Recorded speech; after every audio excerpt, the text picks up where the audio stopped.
Lee Scratch Perry's life contained a secret that terrified the entire music industry. I am revealing the shocking truth behind his mysterious studio fire and the hidden messages in his music. You must stick around until the end, because the final revelation about his spiritual practices will change how you see music forever.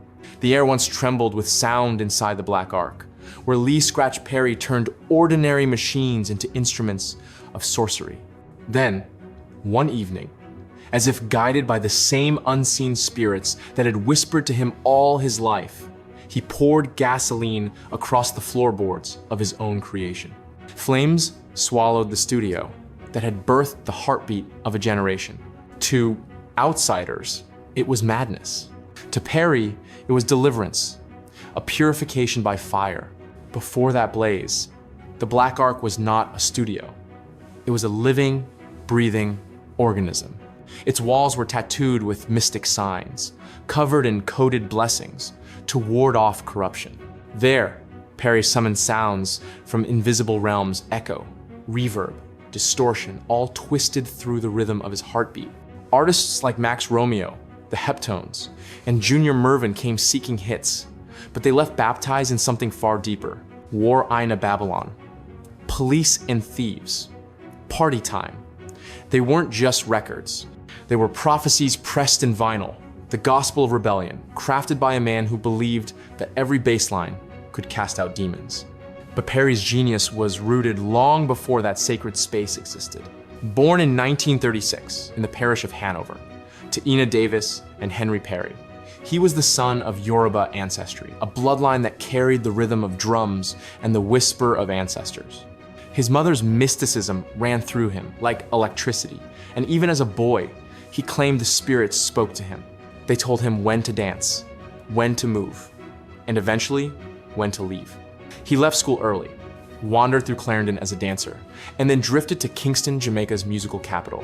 Kingston, in the 1950s, was a crucible of sound and sweat. Perry, barefoot and determined, tried to find his place in it. Duke Reid rejected him. Coxsone Dodd didn't, at least not immediately. At Studio One, Perry learned the alchemy of rhythm, recording comedic tunes like Chicken Scratch, which earned him his enduring nickname. He watched and listened, studying how sound could bend emotion.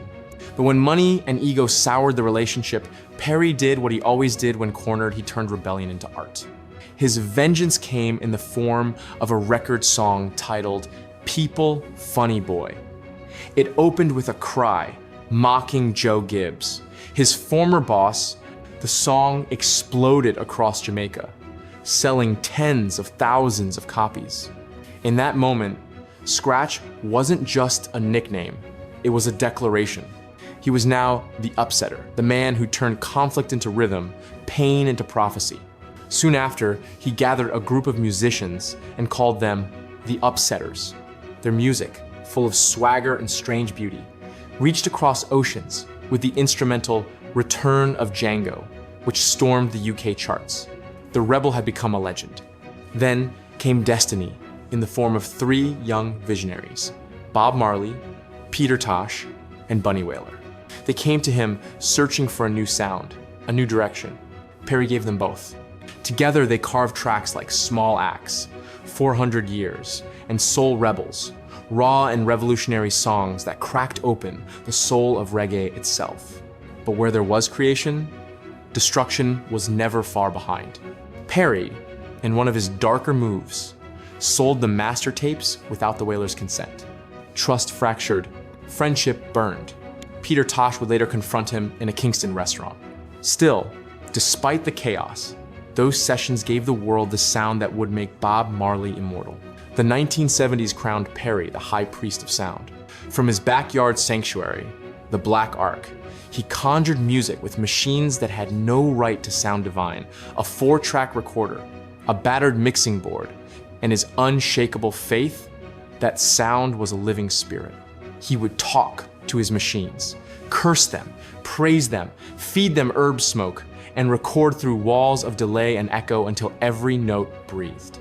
He said the spirits were in the music, and he was merely their messenger. But the same spirits that lifted him also began to torment him. As fame grew, so did paranoia. The hangers-on, the constant demands, the disloyalty were much on him. When his wife left, the world that Perry had built from rhythm began to collapse into noise. And so he turned again to fire. To outsiders, the burning of Black Ark in 1979 was insanity. To Perry, it was exorcism, the final act of a man determined to destroy what no longer served the divine. After the ashes settled, he vanished. For years, he drifted through America and Europe, releasing albums occasionally, a wandering prophet haunted by his own legend. Then, in the 1990s, resurrection came in the unlikeliest form: American hip-hop rebels, the Beastie Boys.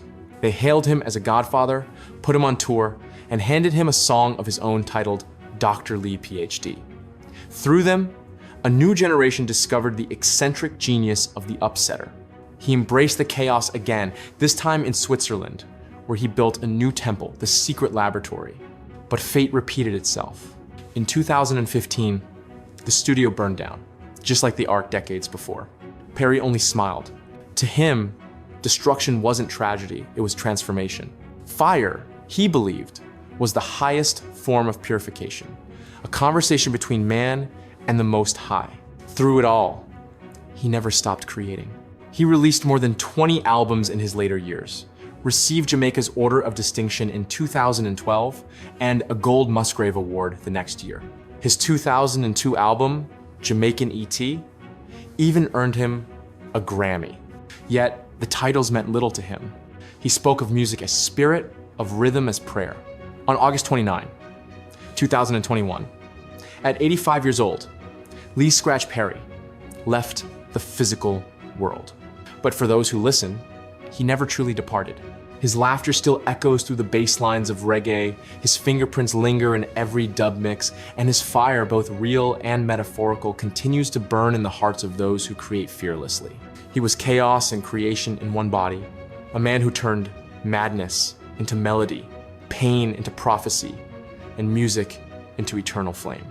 Now you know the explosive truth behind Lee Scratch Perry's genius. Tell me which part of his story shocked you the most. Let me know if you believe his methods were madness or pure brilliance. Share your theory about the real reason he burned his own studio in the comments. Make sure to follow for more uncovered stories about music's most mysterious legends.